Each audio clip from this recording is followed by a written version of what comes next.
All right, everyone. Bernie Sanders bravely came out yesterday as a Jewish individual and popped the question: would he consider, rescinding aid to Israel? And put pressure on him over the Palestine occupation issue.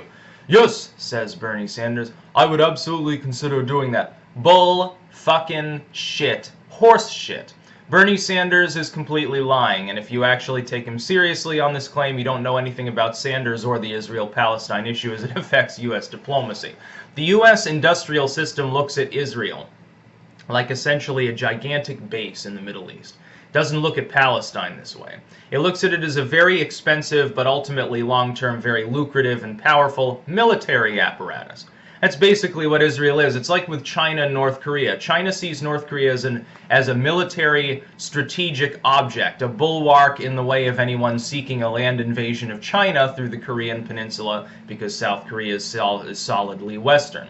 So by maintaining North Korea, it has a little bit of a stopgap there, one that it doesn't really care has hydrogen bombs most of the time, or at least until lately. China now is finally realizing that, their strategy there has failed, because it's like, we could end up getting shut out of the world economy and regress to a third world potato patch if we keep this up, but the rest of the world really isn't going to fuck with us anyway, because we got 400 nukes and, almost 2 billion people, so it's probably not going to happen. And they'd rather build colonies in Africa and play, second-rate global power at this point. But I guarantee Sanders is lying, and here's why. This is a campaign strategy. This is campaign season. You've got to understand that there's a difference between what politicians are saying now and what they would say if they're elected. Candidate Bernie Sanders also years ago was like, oh yes, I think we can't have open borders because workers in the United States will suffer. It's against the concept of the middle and working class in the United States, unionized workers, and all these other people. But the thing is, if elected, do you think that he would actually continue that line, or do you think he'd immediately say, well, we've got to think of the tired and poor? Of course he would, because he'd go along with the rest of the party. And do you think in a million years that the Democratic Party would allow Bernie Sanders to unilaterally rescind aid to Israel? No, because there's several things would happen if they were to do that. Hear me out. On the Israel-Palestine thing, I don't believe in the occupation of Palestine, and it is being occupied. Look, there are aggressions by the nation of Israel into Palestine, into land that is not agreed upon under any accord as being Israeli, forcing out people that are non-Jewish, by ethnicity largely. Some of them, there are Arab practitioners of Judaism within Palestine as well that get fucked also. There are imperialistic movements by the Israeli government into these areas because of a densely populated region. Israel is a small country, not as small as Palestine, but it's small. And an attempt, it was openly alluded to, I think back in the 60s. Someone, I can't remember exactly whose quote it was, said, every hill we control will become ours after a partition, so basically start settling things. That appears to be an operative strategy in and around especially the Jerusalem region. Some of these Palestinian neighborhoods, they've been disappearing over time. I oppose that. I don't have a problem with Israel, but I do have a problem with expansionism. I think it's wrong. It's also not, there's no justification for it politically or strategically. It doesn't make any sense whatsoever. But do you think the Democratic Party largely believes that? No. Ilhan Omar might.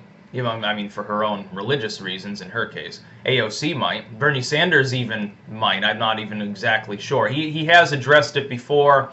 For the most part, he takes up a dual line of, well, there are problems, in the region in general. He sort of actually, I think, overlaps with my views, which is that the imperialistic side is really the problem. That being said, though, the Democrats, a lot of them live in districts. The Republicans would close ranks solidly against such a proposal. 100% of them. There would be nobody would stand the way. The Rand Pauls of the party would stand with the neocons on such a thing, on Israel.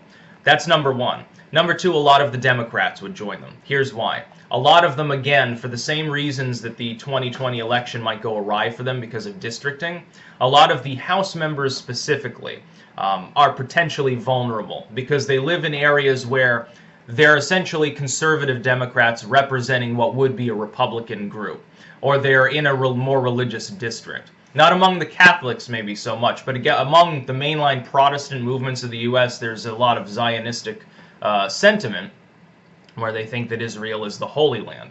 I look at it just as a political entity, a civic entity, which is what it actually is, but they look at it as a religious entity. They think that it's going to play a role in the end times. When you begin believing that and you begin governing based on it, or you're governing a district that has a lot of people that live their lives based on that basic religious premise, you can't vote in favor of cutting off aid to Israel. It's impossible. And if you vote against the next aid package that funds Israel, you won't get reelected. And Bernie Sanders would be at hazard for impeachment if that were to happen, because all of these groups, it's funny because some of these same groups, like the SPLC would definitely attack him, probably, and that would be funny. Also have a problem with, like, online free speech. It's very difficult to sort of fathom your way through it. Politics makes strange bedfellows. Bernie Sanders ain't gonna do jack shit. It's like you see some of the LARPers on 4chan. Oh, see, Bernie Sanders is our guy. He's going to cut off the nation of Israel. No, he won't. Guaranteed 100% chance that he won't, because he's not politically suicidal. I think that Bernie Sanders is nuts from an economic standpoint. I think he's old enough now, so, at any given day he's at risk for early onset dementia or something. But he's not crazy enough to do that. He would get forced out of office.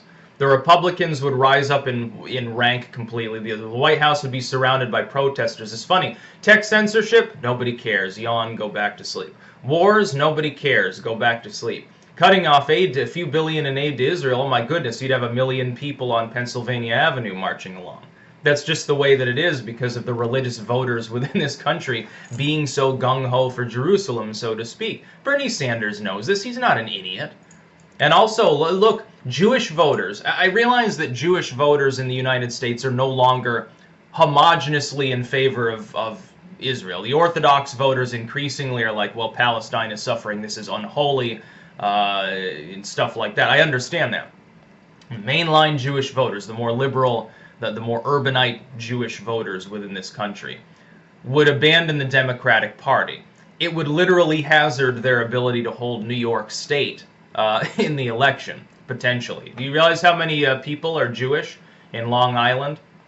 Do you realize how many Jewish voters there are in the state of New York? That would be a big problem for the Democratic Party. The DNC would reach out immediately and tell Bernie, cut it out. No, we're not cutting aid. But by the way, when do liberals cut anything? When's the last time that a liberal, or especially a socialist, decreased a budget, regardless of what it was for? They don't even decrease the military budget. Obama's like, ooh, spending freeze, I'm going to shuffle the money around. He never really considerably decreased anything.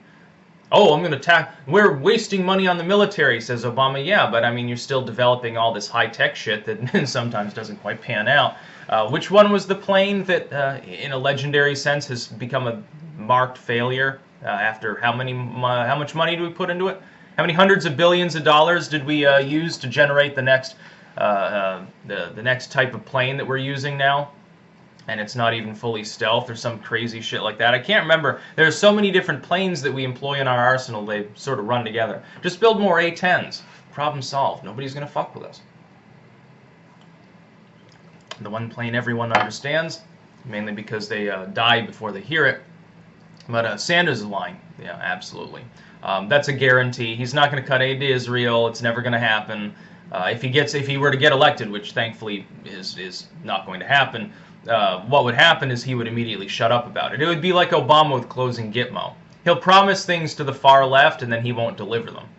It's sort of like when Ann Coulter, wets herself over the concept of Bernie Sanders saying something populistic on the border. Well, we can't have open borders and a middle class at the same time. And it'd be really, really funny to see her disappointment when he, sells out on day one. Meanwhile, she'll call Trump a sellout even though he's actually trying. Obstruction exists, Miss Coulter. It's just the way that it is. That's about all. Peace out.